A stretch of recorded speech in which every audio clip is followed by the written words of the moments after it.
Una revista de derecho presenta su podcast Academicando, el espacio para conocer diferentes perspectivas del derecho. En los próximos 2 capítulos estaremos dialogando acerca del derecho migratorio, un tema que en los últimos años se ha vuelto protagonista en diferentes escenarios, debido al fuerte impacto que ha generado para Colombia. Durante el 2020, María Lucía, miembro de nuestro consejo editorial, tuvo la oportunidad de hablar con Laura Cristina Dip Ayesta acerca de su experiencia y sus vivencias en este mundo desde la academia y el activismo. Empezamos esta sección de explorando el derecho migratorio con una uniandina de corazón. Tenemos el gusto de tener con nosotros el día de hoy a Laura Cristina Dip Ayesta, abogada y licenciada en Estudios Liberales de la Universidad Metropolitana de Caracas, Venezuela, magíster en Derecho Internacional de los Derechos Humanos de la Universidad de Notre Dame de Estados Unidos y actual coordinadora de la Clínica Jurídica para Migrantes de la Universidad de los Andes. Laura, es un placer inmenso poder contar contigo el día de hoy. De verdad, muchas gracias por tomarte el tiempo para este espacio. Y empezamos por el comienzo. Es una pregunta que para algunas personas es muy fácil de responder, para mí no tanto, y es ¿por qué estudiaste Derecho? Bueno, sí, esa es una pregunta interesante y al menos en mi caso también quizás difícil de contestar porque yo no siempre soñé con estudiar Derecho. De hecho, mi interés desde que estaba en el colegio, porque además hice parte de los modelos de Naciones Unidas, hice unos cursos de diplomacia juvenil cuando estaba en el colegio y entonces tenía un sueño enorme de estudiar estudios internacionales. Y bueno, de algo me salvó la vida, creo yo, porque estudios internacionales, digamos que la carrera diplomática en Venezuela ha sido básicamente destruida, no hay concursos de oposición para ingresar a la carrera académica, a la carrera diplomática, perdón, desde el año 2005. Entonces, cuando regresé de mi año de intercambio en los Estados Unidos, en donde estuve haciendo mi último año de high school, decidí ingresar a estudios liberales porque era lo que en ese momento como se parecía más a estudios internacionales. Y mi idea muy clara desde que ingresé a Derecho era ejercer Derecho Internacional. Y luego todo se fue decantando un poco hacia los derechos humanos, pero sin duda no era como un sueño que tenía desde que ingresé a la carrera, sino que cuando entré en estudios liberales supe desde el primer día que la Universidad Metropolitana ofrecía la posibilidad de hacer la doble titulación equiparaban como, o hacían una equivalencia de una serie de materias y uno en 5 años podía obtener los 2 títulos. Entonces, ese fue realmente mi principal motivo y recuerdo que cuando inicié, pues mis papás me dijeron, de acuerdo, te ayudamos económicamente a pagar las 2 carreras bajo la condición de que no renuncies. Y así fue. Así fue y en la carrera me enamoré realmente del derecho, cosa que para mí fue una sorpresa. Cuando uno entra a estudiar una carrera, uno está muy, muy pequeño. ¿Cuántos años tenías cuando empezaste a estudiar estudios liberales? Creo que acababa de cumplir los 18, sí. Uno es un niño y es un tiro al aire, porque qué tal que no te hubiera gustado y que te hubieran ya puesto esa condición y que pasa mucho. Muchas veces no todos cuentan con la oportunidad del privilegio que les digan, bueno, cámbiate. Sí, yo creo que, o sea, hubiese tenido el apoyo incondicional si ese hubiese sido el caso, pero sí sentí siempre como un compromiso muy grande, porque fue así como casi que firmé un contrato con mi papá, fue como, ok, lo voy a hacer, y decidí entonces estudiar las 2 carreras, y debo decir que siempre estudié Derecho con la visión de que era necesario para poder ejercer el derecho internacional. Hubo materias que me costaron un montón porque no me apasionaban, contratos, obligaciones, porque yo estaba muy, muy enfocada en lo que quería hacer y entonces en mi carrera participé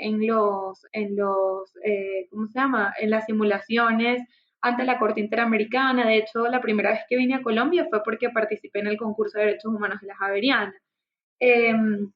y fui a American University, entonces como siempre estudié Derecho muy clara de qué era lo que iba a hacer después. Entonces, por supuesto, en ese transitar había que tomar ciertas materias obligatorias que por supuesto no eran las que más llamaban mi atención.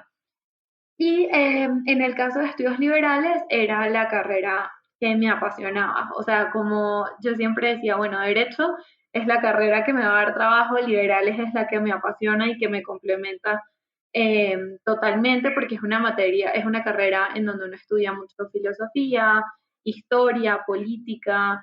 Sí, mis profesores, tenía profesores que eran historiadores del arte. Era realmente una carrera divina de estudiar. ¿Cómo funciona en el pregrado de Derecho en la Universidad Metropolitana, digamos? Tú tuviste ese primer semestre y dijiste, bueno, no, esto no está mal, pero por ejemplo en los Andes, a mí me pasó que yo estaba feliz y dichosa porque el primer año uno no tiene un acercamiento muy directo a lo que son las materias centrales de la carrera. Entonces yo estaba feliz viendo sociología jurídica y llegué a tercer semestre, bienes, obligaciones, y ahí fue para mí como un baldado de agua helada. ¿A ti te pasó así? Sí, sí, sí, totalmente, porque al principio, bueno, la metropolitana tiene un sistema en donde uno ingresa dependiendo de su puntaje en la prueba de ingreso, entras de una en la carrera o tienes que ver unas materias iniciales. Entonces yo entré de una en la carrera, pero aun cuando entras de esa manera, tienes que ver unas materias de ciclo básico. Entonces ahí tenía que ver matemática, bueno, no te quiero contar. Eh, tenía que ver una materia que era como lenguaje de universalidad, o sea, como unas cosas mucho más, sí, lógicas, pero no tenía que ingresar de una, como dices tú, pues a estas materias de fondo, sino, bueno, veía por supuesto introducción al derecho, que era una materia, curiosamente una materia filtro bastante difícil con el profesor que me tocó, pero fue, o sea, realmente me enamoré muy rápido de la carrera, pero sí, sí me pasó como a mitad de carrera que tenía que ver garantías, obligaciones y eso, que yo decía, bueno, lo tengo que hacer para poder cumplir mi sueño y lo voy a hacer bien y además el conocimiento siempre es ganancia, pero obviamente disfrutaba muchísimo más ver materias como análisis del derecho, sociología jurídica. Obviamente esas materias me apasionaban mucho más. Me parece además muy interesante que tienes una personalidad, más bien una persona, eres muy valiente porque hay personas que no serían capaces de ponderar, por más de que tengan una meta clara, el tener que pasar por materias que a uno no le gustan. Y muchos estudiantes pasan por crisis muy profundas porque a pesar de que hay otras cosas que sí les gustan, dicen, no, yo me quiero morir porque me quedan 2 años más de yo qué sé, el área que no les guste. Entonces me parece súper admirable, pero eso me lleva entonces a hacer una pregunta anterior porque me contaste que desde el colegio llevaste a cabo actividades relacionadas con Naciones Unidas y derechos humanos. ¿Cuándo nació el amor por los derechos humanos? Bueno, yo sé que esto puede sonar quizás excesivamente romántico, pero la verdad es que crecer en Venezuela y en una familia además muy consciente de los valores que amerita una democracia, realmente creo que cambió un poco mi visión del mundo y yo desde que tengo uso de razón estoy participando en protestas, sí, pues siempre manifestando con mi bandera, salíamos con cacerolas, porque recuerda que Chávez llegó al poder en el año 99, yo tenía 6 años cuando Chávez llegó al poder. Eh, Justo veníamos llegando de Perú, vivimos un año en Perú y curiosamente llegamos en diciembre del año 99, diciembre del año 98, perdón, y él toma posesión en enero del 99. Y eso sin duda cambia mi perspectiva del mundo. Yo siempre estuve muy involucrada eso con los modelos de Naciones Unidas, luego a través de el embajador Julio César Pineda, un embajador venezolano sumamente conocido. Él tenía estos cursos que se llamaban Brújula Internacional y mis papás me apoyaron desde muy pequeña y era, bueno, me llevaban los sábados, le quedaba lejísimos a donde yo vivía, pero me llevaban todos los sábados a estos cursos y eran cursos maravillosos porque para una persona de 14 años, 15 años, sentarse con ex embajadores, con personas que trabajaban en agencias de cooperación internacional, profesores universitarios, realmente fue una experiencia maravillosa. Y luego ya cuando ingresé en la universidad, entré en un contexto muy movido, porque cuando yo ingreso a la universidad, pues bueno, pasaron muchísimas cosas, pero entre ellas, a mitad de mi carrera, en el año 2014, inician las protestas estudiantiles, precisamente con el Día del Estudiante, el Día de la Juventud, perdón, el 12 de febrero del 2014, y en esa manifestación en la que yo estaba con mis compañeros con los que hacíamos trabajo comunitario, éramos miembros del centro de estudiantes, etcétera, y estando con ellos, empieza la represión, asesinan a un estudiante en un contexto realmente muy, pues muy complejo de entender.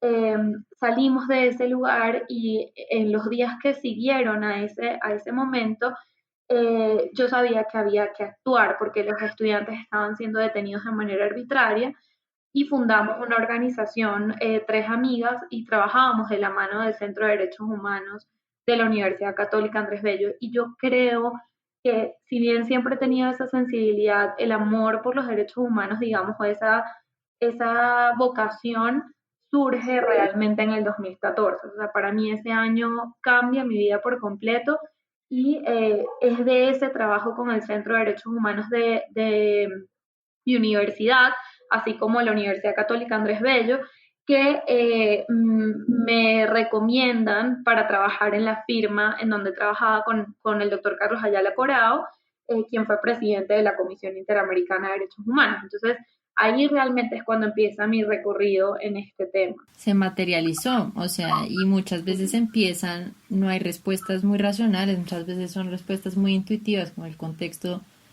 de tu vida, tu contexto político hizo que tú dijeras quiero trascender y generar cambio y esto me gusta y lo materializaste. Asumo que estamos hablando del proyecto Apoyo. Apoyo Unimed, sí. Realmente fue como que toda mi vida me estuve preparando sin saberlo para ese momento. En el año 2014 inician estas protestas y empieza una ola de represión que no habíamos visto antes. Es decir, siempre vimos represión, pero en ese momento fue realmente muy, muy grave. Empezamos a ver desapariciones forzadas en el entendido, digamos, de que pasaban horas en donde las autoridades se negaban a dar cuenta del paradero de estos estudiantes. Eh, Tuvimos además casos en donde los logramos documentar de una manera muy rigurosa de torturas, tratos crueles e inhumanos, personas que estaban recibiendo shocks de electricidad, que estaban siendo golpeados con bates de golf y cubrían sus cuerpos con unas colchonetas para no dejar marcas. O sea, estas eran el tipo de cosas que estaban pasando en ese momento. Y como nace Apoyo Unimed es muy cómico porque, o sea, digo cómico porque realmente no fue una cosa planificada, no fue nada demasiado estructurado, sino fue en el medio de todo esto. Nosotros ya teníamos un grupo que se llamaba Proyecto Suma de amigos, todos amigos de estudios liberales, algunos de derecho, en donde cada uno estaba trabajando en algo en particular. Por ejemplo, teníamos unos amigos que formaron un grupo de apoyo de primeros auxilios durante las marchas. Había otro grupo que estaba trabajando más bien en la incidencia política, estrategias de manifestación pacífica. Hicimos varios talleres de la manifestación pacífica desde el punto de vista, digamos, la teoría. Y estábamos entonces tres amigas, bueno, hasta el sol de hoy hermanas, que decidimos empezar a buscar información en redes sociales, porque lo que pasaba era que a la gente la montaban en las motos de la Guardia Nacional o de la Policía Nacional Bolivariana se las llevaban y la persona no tenía, digamos, manera de contactar a sus familiares y estaba, como te digo, en un marco de desaparición por unas horas. Entonces, ¿nosotros qué hacíamos? Contactábamos a los familiares de las personas que en redes sociales manifestaban que no encontraban a sus familiares, les preguntábamos cuándo fue la última vez que lo vieron, si estaban con algún amigo, si sabían qué cuerpo de seguridad se lo había llevado, y dependiendo de la zona de la ciudad en donde hubiese ocurrido la detención, íbamos a los centros de detención para buscar más información sobre las personas. Y así creamos una base de datos y entonces con esa base de datos compartíamos la información con nuestras profesoras, que eran las abogadas que iban a los tribunales, a las audiencias. Y imagínate que estas no eran unas audiencias de presentación normales, estas eran unas audiencias de presentación en donde la persona ni siquiera era formalmente imputada a unos cargos, sino que además hacían unas audiencias masivas en donde iban en grupos a veces de 20, 30, 40 personas ante un juez y les decían, usted cometió el delito de instigación al odio, asociación para delinquir, terrorismo, y se los llevaban presos. O sea, era una situación realmente muy, muy grave. Entonces, así en ese contexto de locura, de agarrar un mototaxi y irme al centro de la ciudad, a los tribunales, para poder llevar la información de manera oportuna, hablar con los familiares, llevarles comida, muchas veces a los familiares que pasaban horas, a veces llegaron a pasar 2 días a las afueras del tribunal sin saber de sus familiares. En toda esa locura del 2014 fue que surgió Apoyo Unimed. Y es que creo que planteas tú un dilema que yo no sé si tú tuviste, porque por un lado viste el derecho como un agente de cambio, pero a la vez te enfrentabas a un sistema jurídico absolutamente colapsado, como al arbitrio absoluto de un gobierno, ¿no? Entonces tú estabas como por un lado creyendo en el derecho como un agente de cambio, pero a veces enfrentándote a todo lo que eso representaba para tu país. Sí, sí, imagínate, María Lucía, que mi profesor de Derecho Constitucional era en ese momento el asesor jurídico de Globovisión, que era el medio de comunicación que en ese momento era conocido como el medio de comunicación de oposición por excelencia, y que estaba siendo asfixiado en deudas, en multas, en sanciones de todo tipo para coartar un poco la libertad de expresión en Venezuela. Y ese fue el contexto en el que yo estudié Derecho. O sea, todas mis materias eran realmente, era un reto, porque yo a veces comentaba entre mis amigos que era como estudiar Derecho 2 veces, porque tenía que estudiar lo que estaba pasando en ese momento y lo que debía hacer. Entonces, recuerdo mucho, por ejemplo, también mis clases de propiedad intelectual, porque Venezuela, cuando se salió de la Comunidad Andina de Naciones, perdió vigencia la decisión 486, que era la que nos daba todo el marco normativo en materia de propiedad intelectual. Entonces yo tenía que estudiar una norma del año 55, en donde ni siquiera existía el Internet. Esa era nuestra norma que nos regía en ese momento de propiedad intelectual, y al mismo tiempo la decisión 486, porque en la práctica obviamente la ley 55 no se podía aplicar en todos los casos. Entonces era realmente una mezcolanza, o sea, fue muy retador. Estudiar Derecho en dictadura fue muy retador. Es impresionante cómo fuiste construyendo desde un primer momento y cómo en las circunstancias sociales y políticas que te rodeaban a ti fueron delimitando y moldeando a una ardua defensora de los derechos humanos. La maestría la pensaste también desde un comienzo con mucha claridad, que querías que fueran derechos humanos. ¿Por qué Notre Dame? Y cuéntanos un poco más acerca de esa experiencia. En la Universidad Metropolitana, y sucede igual en la Universidad de los Andes, uno entrega tesis y termina como todos sus requisitos de grado, y el acto no ocurre sino hasta 6 meses después. Entonces yo había culminado todos mis requisitos de grado en marzo del 2016 aproximadamente, y mi acto era en octubre. Y ya yo para diciembre había presentado mi aplicación a la Universidad de Notre Dame. Eso tiene varias aristas, esa historia. La primera, por supuesto, tiene que ver con mi ambición profesional y la visión desde muy temprano en mi carrera, digamos que del hecho de que yo necesitaba hacer la maestría al salir y eventualmente hacer el doctorado, o sea, como una visión muy ambiciosa también de lo que quería hacer, pero muy clara siempre. Luego, había también un tema importante para mí y era, pues, con Notre Dame, digamos que conocía mucho el programa porque además tenía dos amigas venezolanas que habían hecho ese programa justo antes de que yo me fuera para allá. O sea, los 2 años anteriores ellas habían estado en el programa. Y eso para mí también fue determinante porque conocía, digamos, el nivel de excelencia de la universidad, el programa de derechos humanos y ahí eso me lleva, digamos, al tercer punto y es también un factor económico. Pagar una maestría en los Estados Unidos viviendo en Venezuela cuando el salario mínimo equivale a $1, obviamente no era viable. Sin embargo, la Universidad de Notre Dame tiene unos programas de becas muy competitivos, pero muy completos también.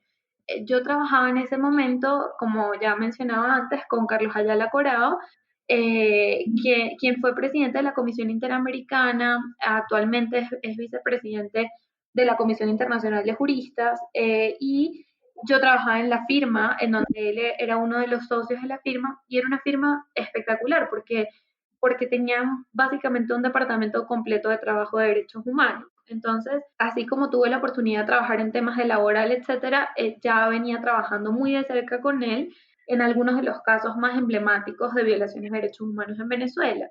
Entonces, él siempre fue mi mentor, de hecho, fue mi tutor de tesis, de pregrado, y me apoyó muchísimo cuando estaba trabajando en la firma y me preguntaba qué quieres estudiar, a dónde quieres ir, yo te apoyo, vamos a ver qué universidades, etcétera.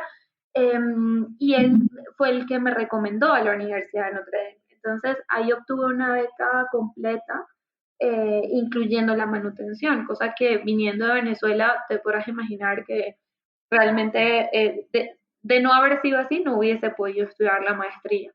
Entonces, pues esa es un poco la historia y como te cuento que es un programa muy competitivo. En esa oportunidad, en el año en el que yo estuve, ingresaron únicamente 24 abogados de 18 países distintos. Entonces, el nivel de excelencia y de exigencia también del programa era muy alto, pero bueno, realmente para mí fue un sueño estar en la Universidad de Notre Dame porque tiene uno de los programas más fuertes de los Estados Unidos en materia de derechos humanos. ¿Te gozaste la experiencia desde el comienzo hasta el final? ¿Qué te dio duro? ¿Qué cosas? Yo qué sé, el clima, el ambiente, porque tengo entendido que esa universidad queda en Indiana.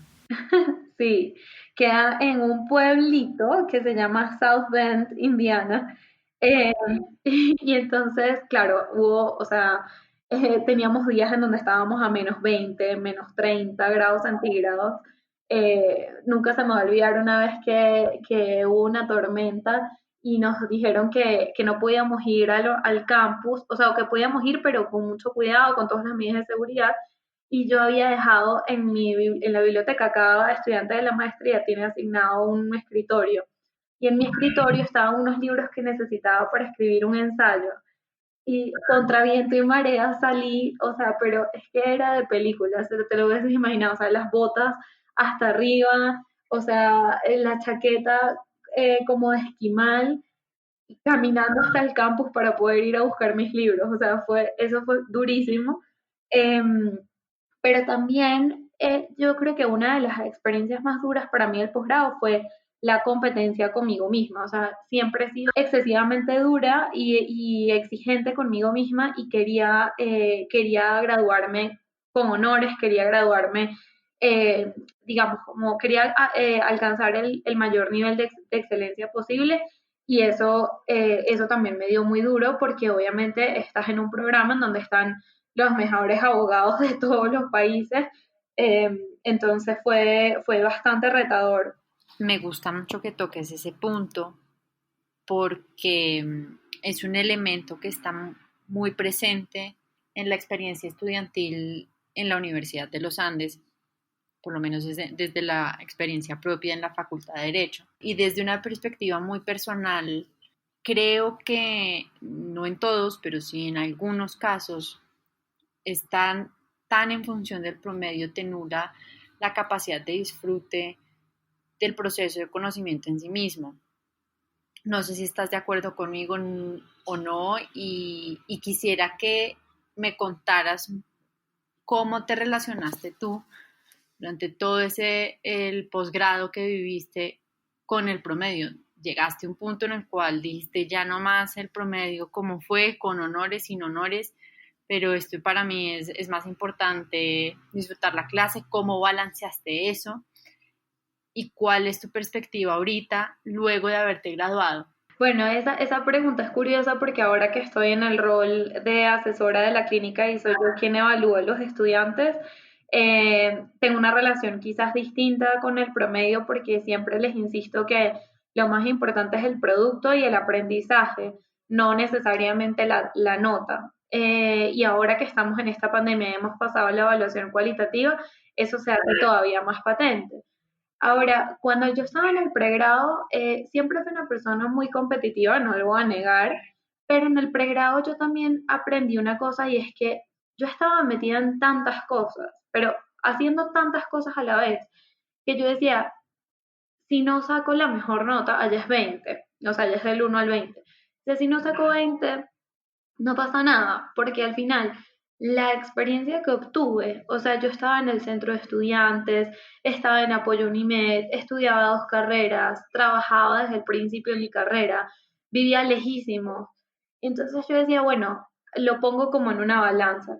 Luego ya cuando llegué a la maestría sí era un nivel de competitividad muy grande, pero además porque era una cosa que me importaba mucho, o sea, era como eh, ya no es que estoy estudiando Derecho y Estudios Liberales, es que estoy haciendo la maestría en este lugar que me abrió las puertas y en Derechos Humanos, o sea, tengo que ser la mejor. Y sí confieso que en verdad esa competencia con uno mismo, porque yo no competía con los demás, realmente mi competencia era conmigo misma, pero sí se puede volver bastante nociva. Um, pero al final la satisfacción que tuve el día que me dijeron que me graduaba magna cum laude fue como, wow, valió la pena todo el esfuerzo y todo el cariño también que le puse, porque realmente creo que cuando las cosas se hacen con cariño salen bien y realmente yo le puse muchísimo amor a mi maestría y bueno, pero sí estoy de acuerdo contigo, esa competencia se puede hacer, se puede convertir en una competencia nociva. Tú llevas el activismo en las venas, o sea, en la sangre lo tienes desde que prácticamente tienes uso de razón. ¿Cómo crees que se puede relacionar el activismo con la academia? ¿Crees que son excluyentes? ¿Crees que no? Y te pregunto esto un poco porque hay veces veo que algunas personas que realizan activismo ven la academia como algo superfluo que no tiene sentido y que no va a tener una aplicación práctica para los propósitos que ellos están llevando a cabo. Pero tú, ¿cómo ves eso? A mí me encanta esa pregunta porque recuerdo una vez que leí un artículo de un profesor uniandino, por cierto, que decía, desde los escritorios los territorios se ven lejanos. Y yo coincido plenamente con esa cita porque creo que uno trabajando desde la academia, y me encanta la academia y me parece además fundamental, creo que es un sector que siempre tiene que mantener su autonomía, que tiene que mantenerse fuerte, que en Venezuela parte de lo que ha pasado es que precisamente el régimen ha acabado con la academia porque es la casa del pensamiento crítico. Creo que es necesario que la academia, precisamente desde ese privilegio, pueda aplicar lo que obtiene la investigación y el conocimiento en la práctica. Y eso pasa también por un activismo. Yo no creo que sean mutuamente excluyentes, yo creo que, y esto es una cosa que siempre dice Carolina Moreno, la directora de la clínica, dice, todos tenemos una postura política, o sea, eso es así, uno no puede evitarlo, pero lo importante es hacer uso, digamos, un uso correcto de esa postura política. Yo siempre soy muy clara con mis estudiantes, por ejemplo, y lo digo abiertamente, a mí me ha costado mucho, o no es que me ha costado, es que me ha generado dilemas éticos cuando han venido a la clínica personas que manifiestan que hicieron parte del régimen venezolano. Y eso claro que es difícil, porque yo tengo una postura política y yo parto, digamos, de esa premisa y soy muy clara con los estudiantes. Pero eso no obsta para que yo tenga también una visión crítica y una visión objetiva de las cosas y cuando esa persona, por ejemplo, requiere protección internacional. Entonces, creo que ese activismo tiene que ir acompañado del conocimiento que se genera en la academia y creo que para nada, no son mutuamente excluyentes. Creo que todos los académicos hasta cierto punto tenemos algo de activistas en las venas. Bueno, Laura, ¿cómo llegaste a Colombia?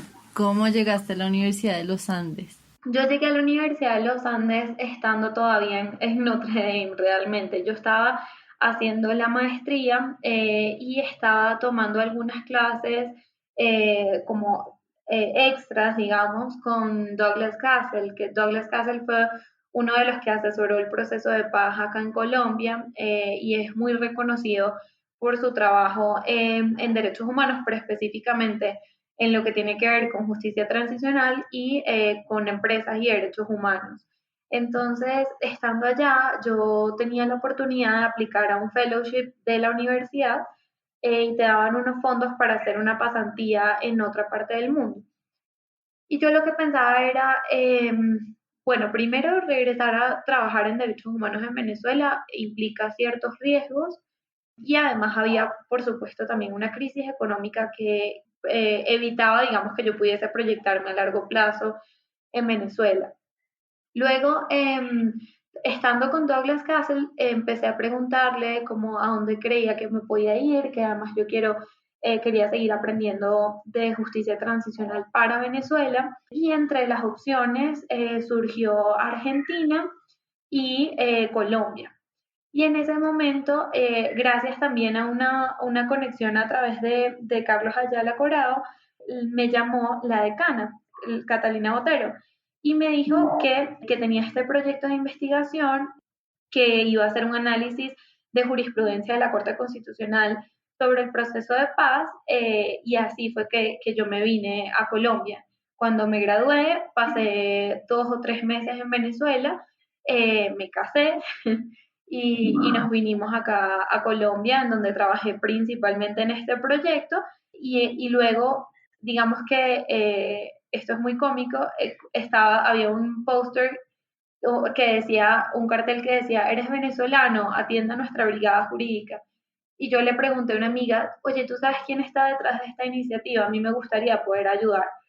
Y entonces me dieron el teléfono, la extensión de Carolina Moreno, y la llamé, le dije, mira, tú no me conoces, yo soy venezolana, trabajo en la Universidad de los Andes y quiero ayudar.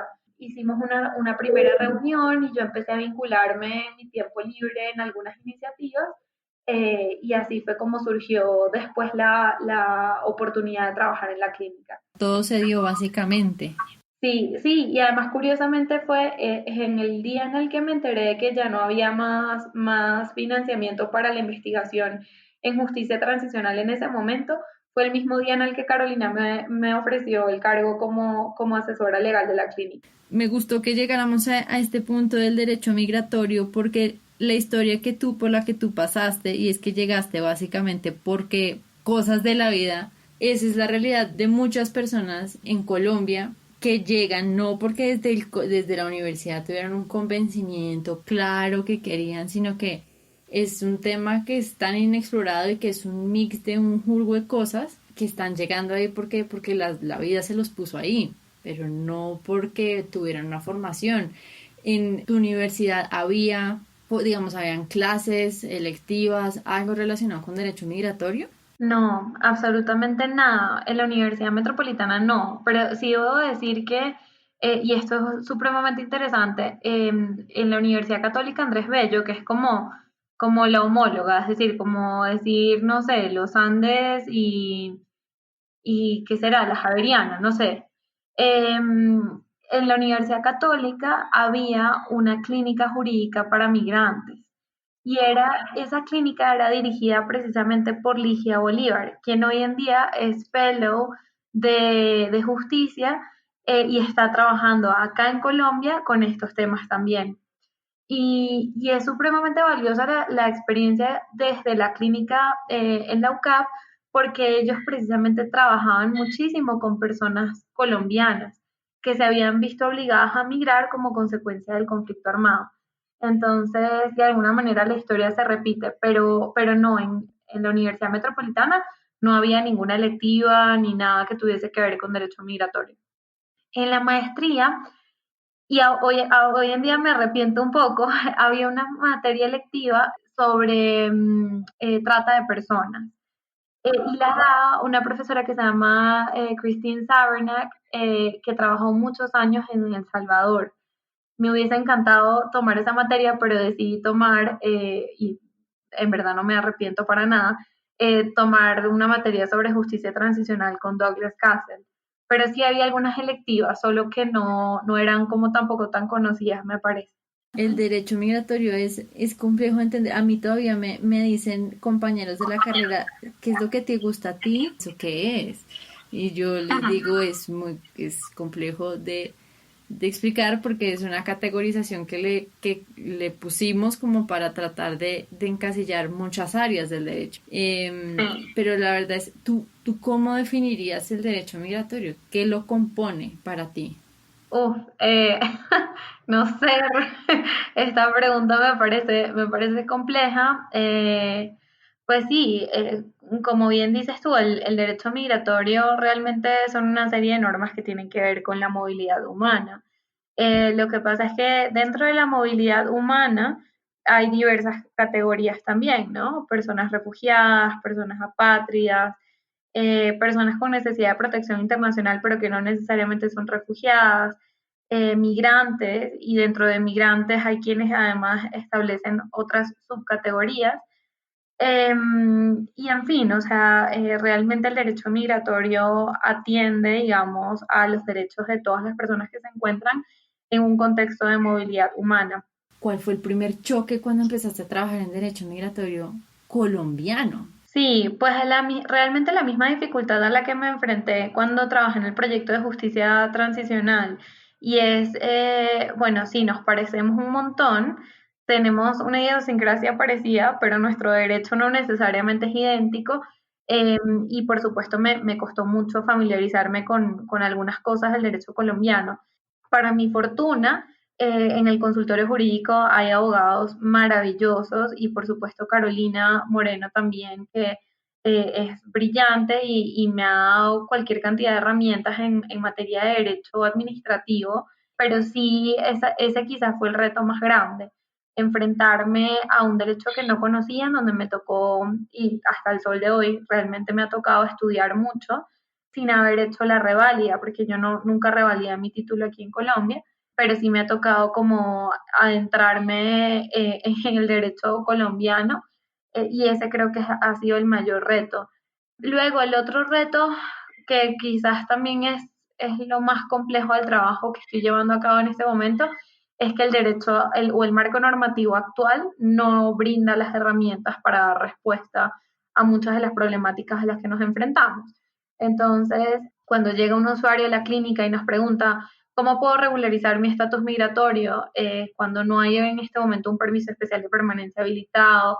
Las visas tienen cualquier cantidad de barreras, entre ellas una barrera de carácter económico, pues es muy duro tener que decirle a la persona, en este momento no hay vías de regularización. Y uno empieza a hacer un ejercicio también casi que de creatividad jurídica, a preguntarle si tiene familiares colombianos, pensando en el registro extemporáneo de nacionalidad, etcétera, para tratar de darle una solución a una persona que está en una situación de absoluta vulnerabilidad y que requiere el apoyo que el derecho realmente no le brinda. Es que es básicamente ejercer el derecho con las uñas, ¿no? Sí. Porque hay una inmensa dispersión normativa, porque y porque uno se enfrenta con la famosa palabra discrecionalidad, que es que a todas las personas que ejercen el derecho migratorio les resulta mejor dicho, muy conflictivo. Entonces, esa discrecionalidad, ¿cómo la has visto aplicada en tu ejercicio profesional? ¿Discrecionalidad o arbitrariedad es la pregunta? Sí, esa pregunta es curiosa porque efectivamente incluso el derecho internacional de los derechos humanos reconoce que en materia migratoria el Estado tiene cierta discrecionalidad. Sin embargo, esa discrecionalidad, como bien lo mencionas, no puede convertirse en un ejercicio arbitrario del derecho. Y desde la clínica lo hemos visto muy marcado en lo que tiene que ver con los procedimientos administrativos sancionatorios. Como ya sabrás, el año pasado, en el marco de las protestas del paro nacional aquí en Colombia, hubo una serie de expulsiones en donde la clínica realmente adquirió, creo que un protagonismo, pues porque nos fuimos de frente contra la autoridad migratoria porque veíamos precisamente que se trataba de un ejercicio arbitrario de la norma y no discrecional, digamos, no dentro de los límites del derecho, y que eso finalmente se tradujo en el caso, por ejemplo, de Miguel Ángel Calderón Quintero, un caso muy famoso. Ese caso, digamos, resultó en una ruptura de una familia hasta el sol de hoy, y de una familia además colombo-venezolana, en donde la madre era nacional colombiana, su hija también, y fueron separados porque la autoridad de manera arbitraria decidió no solamente desconocer el derecho al debido proceso administrativo, sino también el derecho a la unidad familiar. Hemos tenido muchos casos de ese tipo. El más reciente era el caso de un médico cubano que fue obligado por el gobierno cubano a participar en una misión médica en Venezuela. Estas misiones tienen un carácter netamente ideológico, y él era obligado a votar, era obligado a participar en actividades de proselitismo político. No podía, por ejemplo, ver medios de comunicación, los que él quería, no podía prender la televisión y ver el canal que él quería. Y frente a esa arbitrariedad, bueno, no solamente fue que el gobierno venezolano le quitó el pasaporte cubano, sino que además lo persiguieron cuando él trató de desertar. Y cuando llegó a Colombia, en la misma semana en la que llega, él se acerca a Migración Colombia, cuenta toda su historia, que además es una historia que yo se la estoy contando acá muy, muy resumida, pero una historia para escribir un libro. Llega a Colombia, se acerca a la autoridad migratoria, cuenta todo esto y le dicen: usted ingresó de manera irregular, tenga una medida de deportación. Ese procedimiento administrativo, que tiene unas etapas, se surtió en 6 días, de manera completamente expedita, y sin posibilidad de que él presentara algún tipo de descargos. Entonces, además lo hicieron firmar un documento en donde él renunciaba a presentar descargos. Finalmente logramos una decisión muy favorable recientemente desde la clínica, en donde el juez de primera instancia dice que hubo una violación grosera del debido proceso. Pero sí, o sea, en la práctica nosotros lo que vemos es que esa discrecionalidad, digamos, se confunde con la arbitrariedad y termina por atropellar los derechos de las personas migrantes. ¿Qué podrías tú rescatar, Laura? Que ves como, bueno, yo siento que acá tal vez ha sido un acierto para el gobierno colombiano, como qué aspecto positivo ves tú? A ver, yo creo que quizás la medida que se puede rescatar como la más positiva, sobre todo de cara un poco a la situación de los países vecinos, de los países de la región, es precisamente que se buscaron otros mecanismos como el permiso especial de permanencia para regularizar la situación migratoria de la población. Y eso, cuando uno lo pone en perspectiva, por ejemplo, con las visas humanitarias que se han instaurado en Chile o en Perú, bueno, efectivamente el permiso especial de permanencia termina siendo una medida mucho más favorable. Sin embargo, yo no dejo de ser crítica también frente a esta medida, y es que no ha sido una medida permanente, ha sido una medida que se ha habilitado de manera temporal, con unos requisitos que se sabe que son casi de imposible cumplimiento para la población proveniente de Venezuela, como es el hecho de tener un pasaporte, y que no ha estado habilitada de manera constante, generando también una inseguridad jurídica en la población. Entonces, yo creo que sí, evidentemente cuando uno evalúa un poco la postura de Colombia frente a los demás países de la región, efectivamente Colombia sí ha adelantado una serie de iniciativas para ayudar a esta población que son positivas y que se deben rescatar, pero no dejo de ser crítica frente al hecho de que no son suficientes. Y hasta que Colombia, digamos, hasta que el gobierno no comprenda que esta es una migración con vocación de permanencia, que llegó para quedarse, que no va a regresar pronto, porque además la situación de Venezuela sigue siendo crítica y no tenemos esperanzas de un cambio democrático pronto. Entonces, estas medidas van a seguir siendo fragmentarias, reactivas e insuficientes al final. ¿Y crees que una ley migratoria puede ser una solución? ¿O sí puede ser una salida? ¿O es una herramienta más, pero que no está en el cambio? ¿Qué crees frente al tema?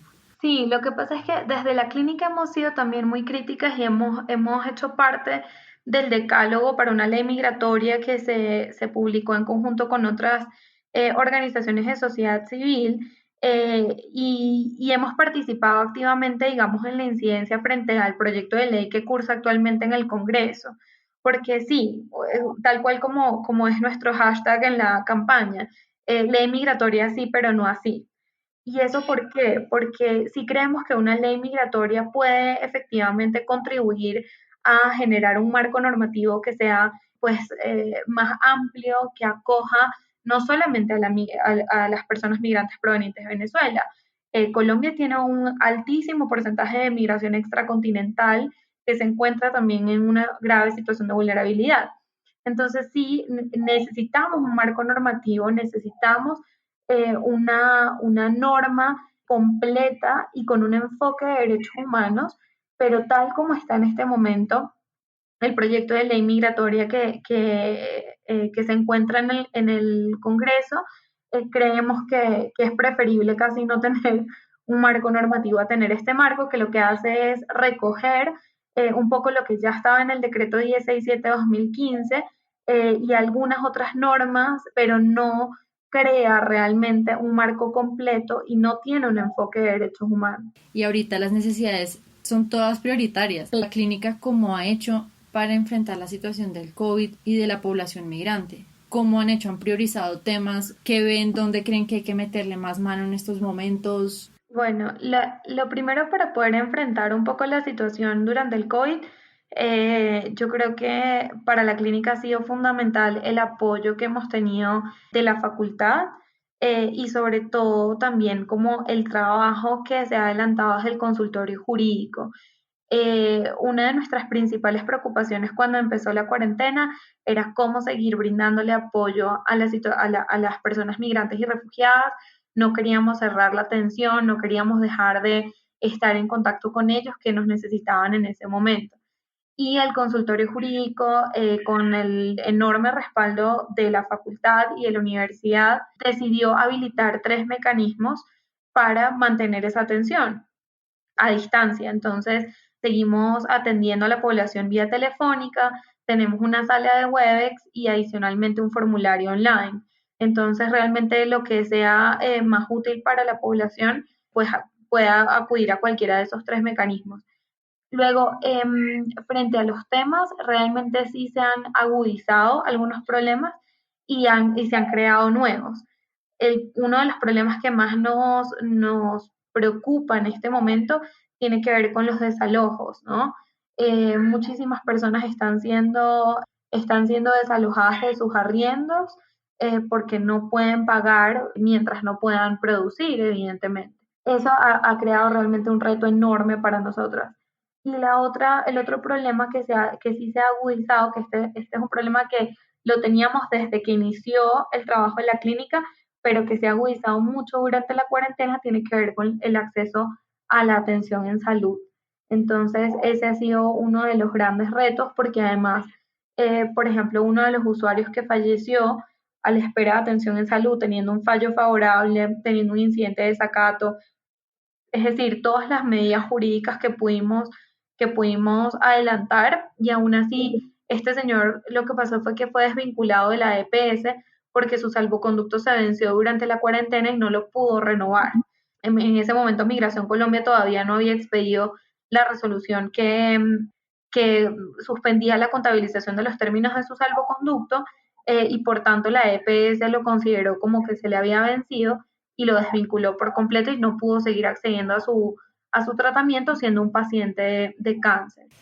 Me parece desgarrador ese testimonio. La verdad es cuando te das cuenta de las limitaciones del derecho, ¿no? Que por más buena voluntad hubo una decisión burocrática por parte de la entidad y dijo no más. Me parece muy duro, pero es decir, hay muchos temas que quisiera tratar, pero te quiero dejar con una última pregunta que me ha estado llamando mucho la atención, y es que siento que se ha puesto de moda el tema del refugio, y eso es algo que no estaba de moda también porque no se habían expedido visas de refugio, ¿no? Pero ¿por qué crees que de un momento a otro yo he empezado a ver más? No sé si a qué responde, a que hay mayor número de solicitantes, tal vez, o a qué le atribuyes esta ola sobre el refugio.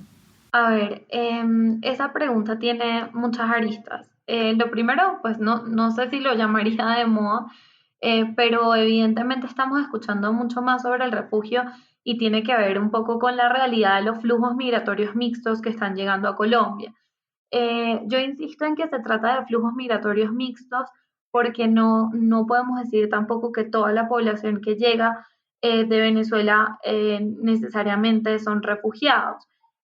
Sin embargo, evidentemente estamos ante una crisis de refugiados también. Y eso ha sido difícil, digamos, que desde Colombia sea entendido como tal, a pesar de que Colombia no solamente es que firmó la Declaración de Cartagena, que amplía la definición de refugiado para entenderlo desde una perspectiva, digamos, del contexto del país de origen, sino que además Colombia incorporó esa definición de refugiado ampliada en su derecho interno a través del decreto 167/2015. Entonces, digamos que los instrumentos jurídicos para garantizar la protección internacional de estas personas está. Sin embargo, el procedimiento de refugio en Colombia es completamente insuficiente. Es un trámite que no tiene término en la norma, que la persona puede durar años a la espera del reconocimiento de la condición de refugiado, y que mientras se surte ese trámite la persona también está en una situación de no solamente de inseguridad jurídica, sino también de limitaciones frente al ejercicio de sus derechos con un salvoconducto. Realmente desde la clínica hemos sido muy críticas, digamos, en el ejercicio del derecho y digamos, en no desdibujar la figura de la protección internacional y el refugio. Por tanto, únicamente la utilizamos cuando de manera objetiva podemos hacer una evaluación de esos elementos de la definición de refugiado bajo la Declaración de Cartagena y así lo utilizamos. Pero sí hemos visto con alguna preocupación de organizaciones, incluso organizaciones aliadas, que de alguna manera confunden la regularización migratoria con el refugio. Y por eso decía que esta respuesta tiene varias aristas, y es porque también estamos escuchando más el refugio porque frente a la ausencia de mecanismos de regularización migratoria, muchas personas, sin necesariamente enmarcarse bajo la definición de refugiado, acuden a una solicitud de refugio para poder regularizar su estatus migratorio. Entonces, yo sé que esta es una respuesta muy larga y muy compleja, pero todo esto para decir sí, hay un gran porcentaje de personas venezolanas que son refugiadas. La Comisión Interamericana de Derechos Humanos en su resolución 218 ha instado a los países de la región a que hagan un reconocimiento a priori de la condición de refugiado. Creo que eso es fundamental que Colombia lo haga, sobre todo en el caso de las personas que sabemos que su vida y su libertad, su integridad personal corren peligro en Venezuela. Tal es el caso, por ejemplo, de las personas, de los pacientes oncológicos o de los pacientes con VIH, que si regresan a Venezuela su vida corre peligro. Pero eso no significa que no haya que hacer también una evaluación objetiva de los casos para ver si efectivamente la persona se enmarca o no bajo esa definición. Entonces, yo creo que estamos escuchando más de refugio. Uno, porque efectivamente hay una situación grave de personas que buscan protección internacional, y por otro lado hay una ausencia de mecanismos de regularización migratoria que invitan, digamos, a la gente a solicitar refugio, así sean o no refugiados. Creo que es un gran cierre porque haces una invitación muy interesante a mirar con escepticismo y, como se diría coloquialmente, a mirar con beneficio de inventario las medidas que se toman y los fenómenos migratorios que se toman. A eso me refería un poco, como está más de moda porque se está escuchando más, pero también se está escuchando más porque a falta de medidas de regularización se está empezando a acudir a esta opción de protección internacional como una estrategia para poder residir en el país. Y eso me parece muy valioso y creo que es la mejor manera de cerrar este espacio. Muchísimas gracias, Laura, por haberte tomado el tiempo no solo de aceptar, sino de haber generado un aporte tan valioso con tus experiencias desde que estabas básicamente en el colegio a la labor que estás desempeñando ahorita en la clínica para migrantes. Así que muchísimas gracias.